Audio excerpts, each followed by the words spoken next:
ABS-CBN family for entrusting this project to me despite all the challenges.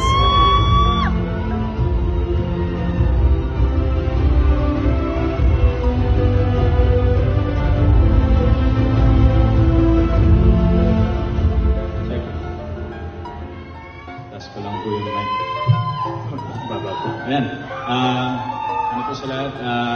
Gusto ko po magpasalamat sa Guillermo Mendoza Foundation and of course to the award-giving body para po sa recognition na ito. Hindi ko po ito sasarilinin dahil marami po kaming parte ng pelikulang 5 Breakups in a Romance. So, nagpapasalamat po ako first and foremost po to GMA Pictures. Countdown Official! Hi guys! Nice to meet you! Maraming salamat sa pa-flowers kay Mama and para rin sa akin. Happy Mother's Day to all the moms out there and I'll see you guys soon. Yes? Thank you, Ka!